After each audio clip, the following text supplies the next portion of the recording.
Una, dos, tres.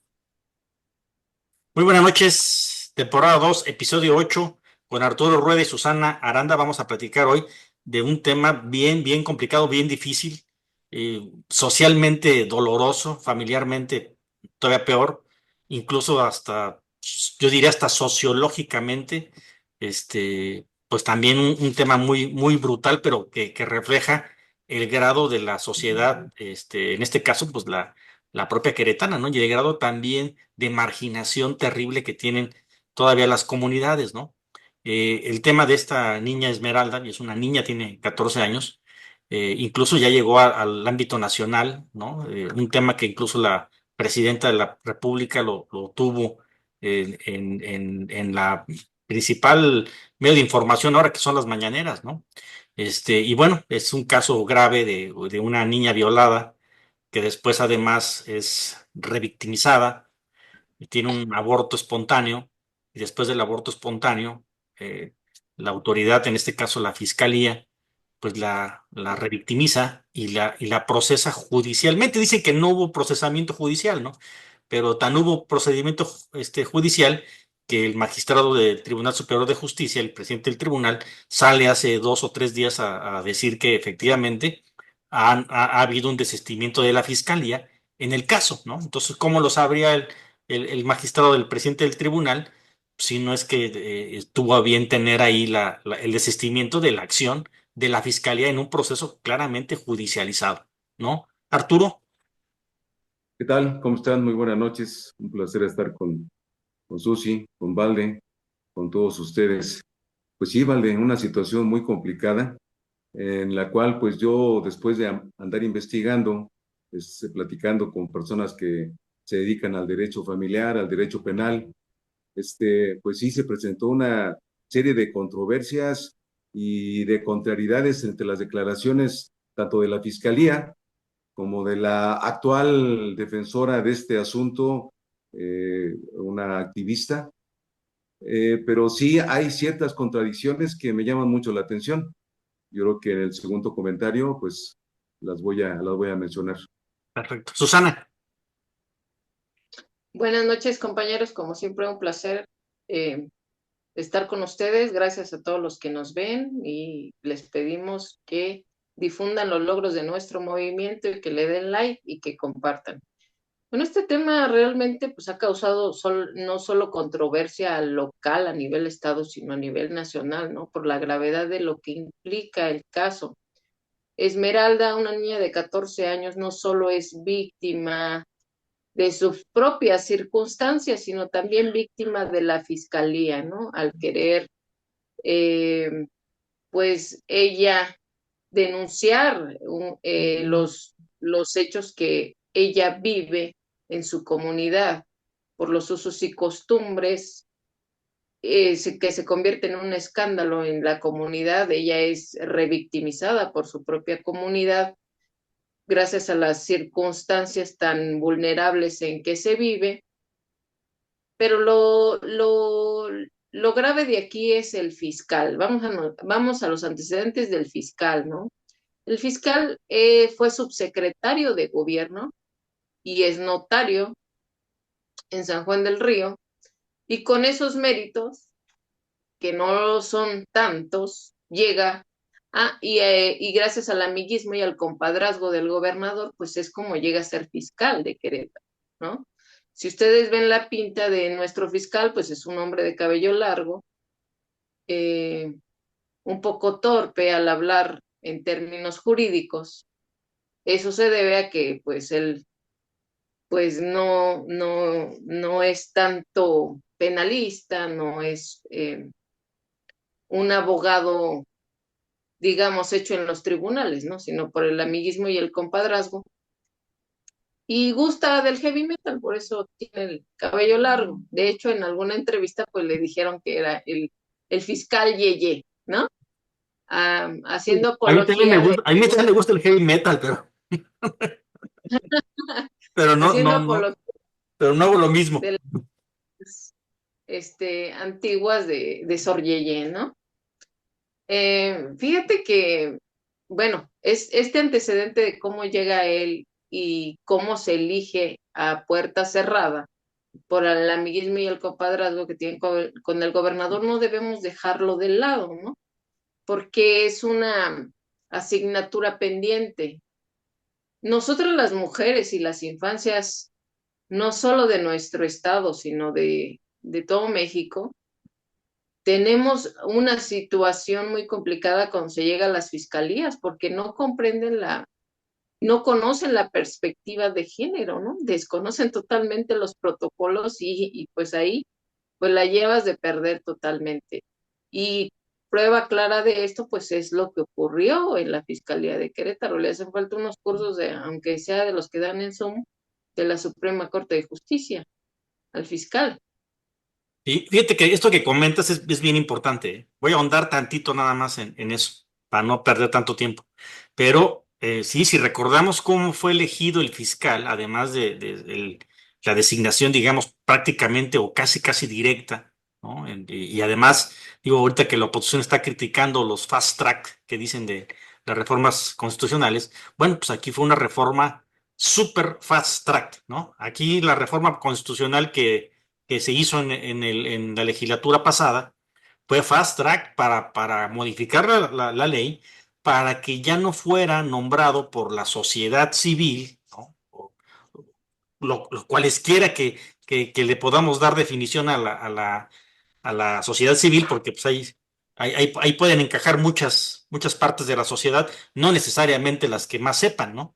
Digo, si vas a tú a señalar, oye, que la UAC que participe la Universidad de Anáhuac, que participe el TEC de Monterrey, que participe un colegio de abogados, una barra de abogados, ¿no?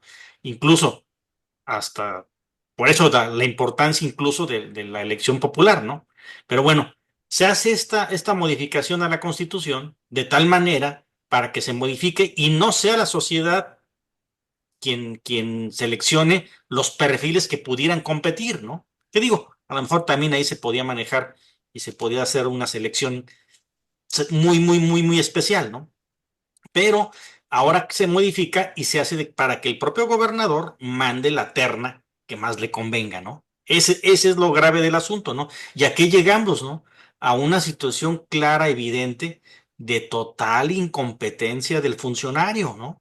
¿No? Y lo vimos tan claro que primero, para tratar de defender, cuando salió todo esto a la luz y esta licenciada abogada Mayra Ávila, creo que se llama la de ADAX, ¿no? ADAX Digital. ADAX creo que se llama la agrupación que tiene el activista. Empieza a dar explicaciones sobre el asunto y este cuate trata de defender la posición gubernamental, la posición de la fiscalía y empieza a decir que no se le está este, procesando por el aborto, sino por un estrangulamiento posterior al aborto, ¿no?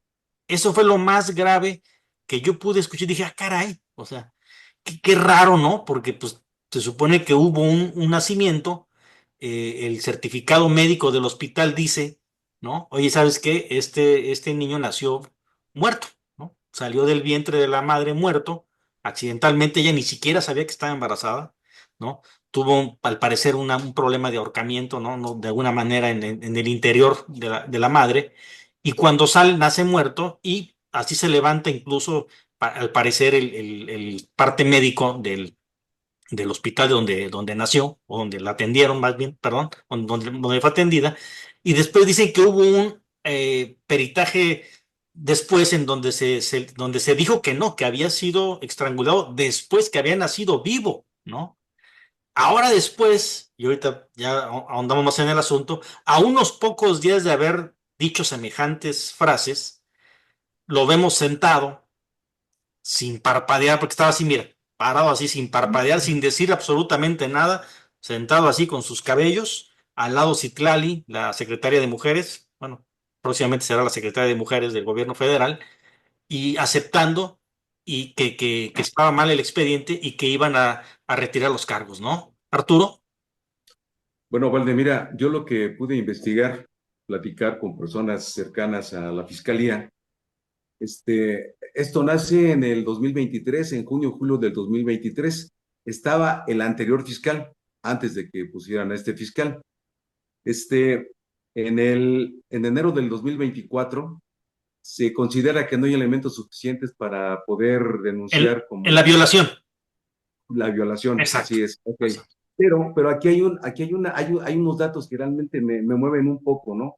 Yo no soy abogado, pero sí conozco la lógica de un procedimiento. Cuando la jovencita eh, Esmeralda, que tiene este problema, aborta en su casa, o al menos el nacimiento del bebé es en su casa. Inmediatamente la trasladan a un centro de salud.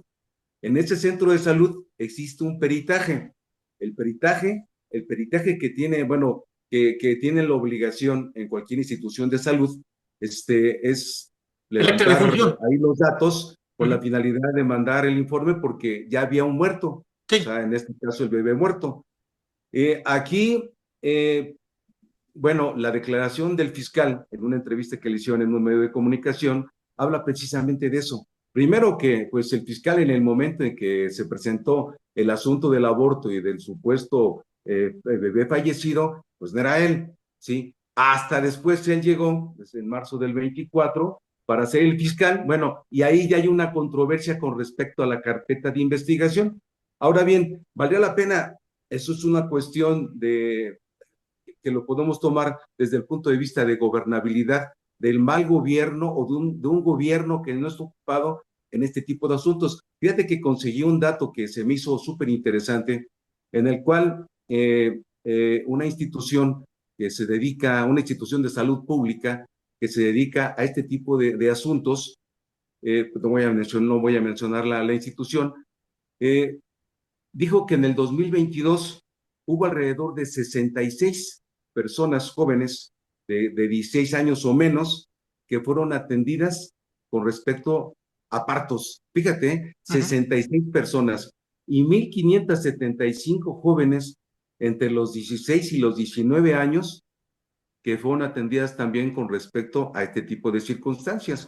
Sí, bueno, me Pero, refiero a ver, a partos, ¿no? A apartos. partos. Ok, ok. Apartos, sí, apartos. No habla precisamente una De abortos. circunstancia parecida a esta. Sí, y también que a partir de los 12 años hay niñas que dan a luz en esa institución de salud pública. Esto me lleva a pensar que tenemos un grave problema de lo que es la educación sexual. Me Claro. lleva a pensar que tenemos un grave problema de lo que es en determinado momento la suspensión de un embarazo no deseado, ¿no? El conflicto que seguramente ya se va a venir porque ya alguien ya inició este trámite dentro de la legislatura de lo que sería legalizar el aborto en el estado de Querétaro. Bueno, entonces aquí ya dijéramos que hizo una gran madeja, pero pues los peritajes no cuadran, aún a pesar del que se llama metaperitaje, donde van a analizar el porqué de la primera carpeta de investigación se llevó a cabo donde un niño supuestamente nace o muere dentro del útero de la madre y después sale estrangulado y después la siguiente versión es de que el niño nace muerto. Así Entonces es. son situaciones que, bueno, hay mucho enredo y a alguien están solapando aquí, porque si decimos que empezó mal este asunto desde el peritaje inicial en el 2023, pues la responsabilidad sería del perito en ese momento y de la fiscalía por no haber revisado ese peritaje. Sí, sí, incluso, digo, obviamente estamos hablando de dos cosas diferentes, ¿no? Una cosa es la violación, por ahí de 2023, que tampoco llegó a una judicialización, ni para nada.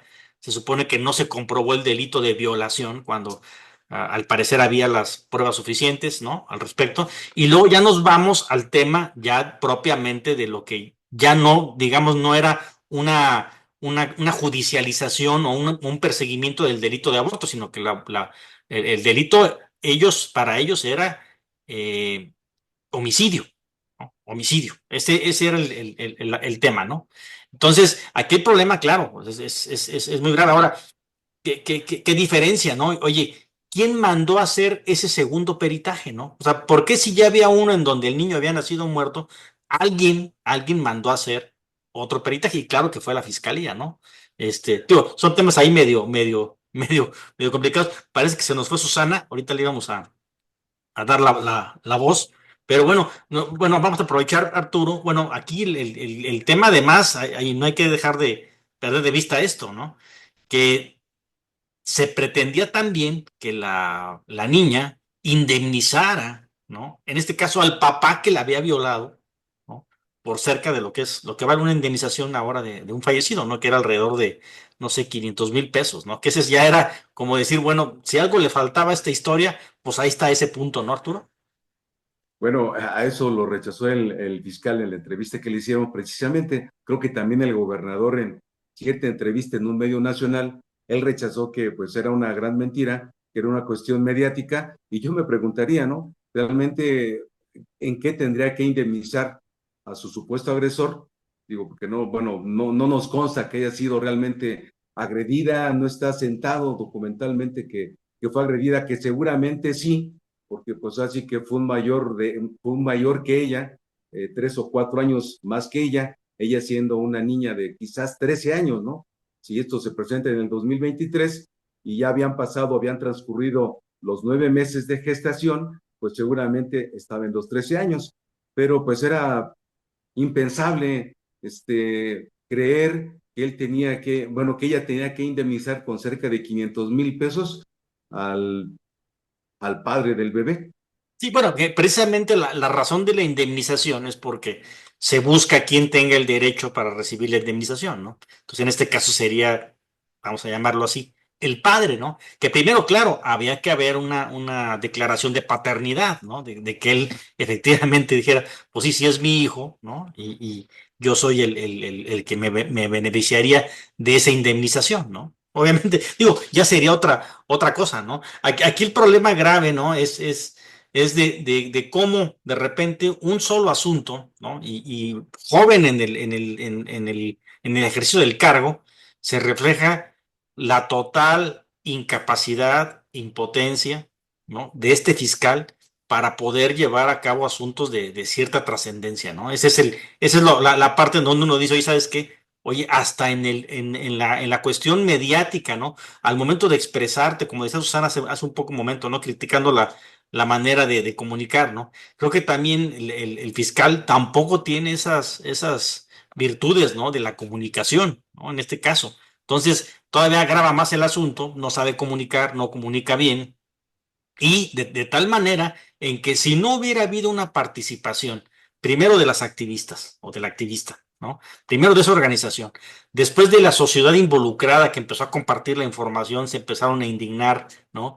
Y después que llegó la información, que alguien la llevó a la presidencia de la República y que después se le encargó el asunto a alguien, ¿no? Para que viniera a ver el asunto, ahorita probablemente esa niña probablemente estaría internada, ¿no? En el centro de atención de menores, ¿no? Ese es el grave problema, ¿no, Arturo? De hecho, ella estuvo en arresto domiciliario, según la información que manejaron los medios. Y, ¿no? Y también el caso parecido que se presentó hace 3 o 4 años en San Juan del Río, cuando una empleada de una tienda departamental Ah, sí, tuvo un aborto ahí, Dafne se llama, llegaron creo. y estuvo creo que 2 o 3 años ya en prisión. Digo, son situaciones, a veces uno se pone a pensar la falta de preparación en este tipo de temas de los fiscales, de las personas que van a analizar los asuntos para judicializarlos. Y yo creo que falta ese conocimiento de lo que es la perspectiva de género, esa empatía con las mujeres, las circunstancias que se viven, la dificultad que se tendría cuando los abortos se dan, porque pues no son bebés deseados, son circunstancias que se presentaron en situaciones agresivas, en situaciones de la contravoluntad. Y yo creo que todo eso tiene que irse corrigiendo, porque de otra manera, pues digo, a mí me sorprende que en ese 2022 que yo comentaba, se hayan presentado 66 casos de jóvenes de 16 años, ¿sí? Y que jóvenes de 19 años, entre los 16 y los 19 años, se hayan visto, bueno, el número de casos son alarmantes de 1,575 en situaciones que pues seguramente no fueron tratadas debidamente este, con estas jovencitas. Sí. No, no, y también tenemos que regresarnos, digo, al tema de fondo, ¿no? Este tema de la despenalización del aborto es un tema que todavía en un estado como Querétaro, yo le digo a mi familia que es extranjera, ¿no? Les hago una comparación, ¿no? En este caso a mi esposa y le digo, oye, es que Querétaro es más o menos como, piensa en un estado americano muy conservador, ¿no? Texas o Arizona, ¿no? Querétaro es como Texas o Arizona, ¿no? Todavía la gente aquí, no todo obviamente y cada vez menos, pero todavía tienen esa parte donde la religión, ¿no? Básicamente la religión, estamos hablando de cristianos, cualquier tipo de cristiano católico, evangelista, lo que sea, están totalmente en contra de esto, ¿no? Y se inculca cada domingo en misa y en los catecismos se inculca, pues sabes que es que no se puede atentar contra la vida. Dicho eso, es bastante respetable, ¿no? Eh, Siempre y cuando no te metas en la situación del otro, ¿no? Habría que respetar la situación y la posición en que están las gentes que están precisamente en esas circunstancias, ¿no? O sea, porque tú no estás en esa circunstancia, ¿no? Y tú te permites opinar sobre algo, no, pues es que tú no debes de abortar, ¿no? Oye, pero tú no estás en la situación, ¿no? Ese es algo que bien básico, ¿no? Oye, si no le gusta a usted la parte del aborto, pues usted no se embarace y no aborte, ¿no?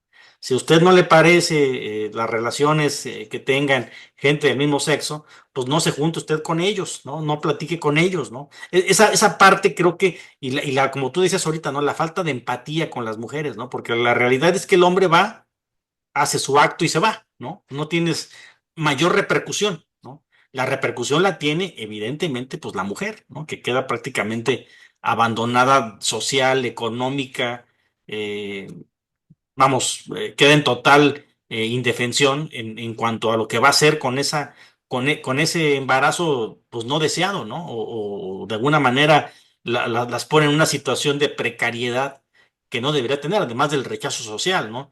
Ahora también de la cuestión del aborto, una mujer que aborta en una cuestión deseado o no deseado, imagínate también el daño psicológico que eso conlleva, ¿no? Porque de alguna manera el sentimiento de culpabilidad llega, ¿no? ¿No, Arturo? Claro, claro, claro, claro que sí, claro que sí. Fíjate que yo estoy muy a favor de la vida, pero hay circunstancias en las cuales pues tendría que analizarse qué tan válido sería abortar. Ahora bien, se preocupa uno mucho por la consecuencia, pero yo veo que ya cada vez es menos que la preocupación por la prevención. La prevención también es fundamental. Ahora, estamos tan bombardeados en los medios de comunicación con temas que envenenan tanto la mente como el corazón, como el alma, ¿no? Yo escucho música, me gusta a mí mucho la música, y yo digo, caray, hay letras en canciones que dices no tendrían por qué ser permitidas, y no es que me asuste, digo, no es que me asuste, pero yo veo videos donde niños de primaria o secundaria están bailando, perreando, dices, wow, o sea, ¿cómo podríamos frenar este tipo de circunstancias cuando estamos permitiendo una educación, ¿sí? Donde a los 10, 12, 13 años ya estás simulando actos sexuales dentro de un baile. Insisto, no me espanto, no me espanto. A mí me gusta el ritmo del reggaetón, lo que no me gusta mucho del reggaetón son sus letras. Entonces yo creo que hay un trabajo fuerte por parte de los legisladores, hay un trabajo fuerte por parte de los gobiernos para que esto pueda, pues canalizarse de una manera más positiva. Tanto la cuestión del aborto, la suspensión de los embarazos, el mismo aborto, no sé si haya cierta diferencia, pero sí es un tema profundo que hay que trabajar en las legislaturas y en los gobiernos. Sí, fíjate que yo platicaba y yo con esto ya cierro, pero me acuerdo, yo platicaba algún día con unas amistades bastante religiosas y había dos o tres ahí, diferentes religiones incluso, ¿no? Que platicábamos de esto, ¿no? Y ellos obviamente, pues ellos llamaban de legalizar el aborto, ¿no? Yo les digo que no es legalizar nada, o sea, aquí no estás legalizando nada, estás despenalizando una situación que se da, que es el aborto, ¿no? Que es cuestiones muy diferentes, ¿no? Y yo les comentaba y les decía, bueno, es que, o sea, nadie quiere abortar, ¿eh? O sea, no conozco yo a una mujer que vaya y diga, me voy a ir a embarazar para luego, porque luego me gusta ir a abortar, ¿no? O sea, no existe, y si hubiera alguna persona así, pues que me la presenten, ¿no? Porque no es posible, ¿no? Entonces, no se trata de despenalizar, ni de revictimizar, ni de nada de eso, ¿no? Lo que se trata es que no se llegue, como dices tú muy bien, a esa situación de un embarazo no deseado, ¿no? Y la única manera, como tú dices, es pues educación sexual, ¿no? Desde la primaria, ¿no? Pero luego vienen los libros de texto del nuevo y se escandalizan porque el libro trae un pene y trae una vagina, ¿no? Entonces, esos son los retos, ¿no? Que tiene el gobierno en las políticas públicas para enfrentar a las situaciones, ¿no? Pero no hay manera de lograr esto, llevar esto a un buen término y limitar mucho lo que son las situaciones de aborto, que es con la educación sexual, ¿no? Pero también ahí tiene que haber, pues, una participación total de la sociedad, ¿no? Así es, Valde, así es, totalmente de acuerdo con eso. Y también la educación familiar, ¿eh? La educación familiar también es fundamental. Esa cuestión de aprecio, muchas veces yo veo que las parejas se unen por la falta de afectividad, falta de entendimiento dentro de la familia, y pues en el caso de las jovencitas, con el primer tipejo que se les acerque, con ese andan cayendo y después andan generando problemas que pudieron haber sido evitados si hubiese la comunicación, el amor, la comprensión dentro del seno familiar. Yo creo que son varias vertientes que tienen que atenderse, pero sí hay que comenzar a trabajar, hay que comenzar a concientizar, y sería parte de, pues yo creo que todos, porque ya todos tenemos la posibilidad de hacernos mediáticos, ¿no? Ya con las redes sociales. Pero sí es muy importante y fundamental que la educación comience en la familia, que el cariño, el amor, el entendimiento empiece en la familia y después comenzar a trabajar con las escuelas. Pero yo creo que es un trabajo de todos como sociedad. Correcto, Arturo. Muy bien. Bueno, pues ya nos despedimos de este. Ahí nos despedimos por Susana, porque creo que pasó algo ahí con la electricidad en su casa. Bueno, muchas gracias, compañeros. Nos vemos la semana que entra. Hasta luego, Arturo. Vale, que descansen. Hasta luego. Buenas noches.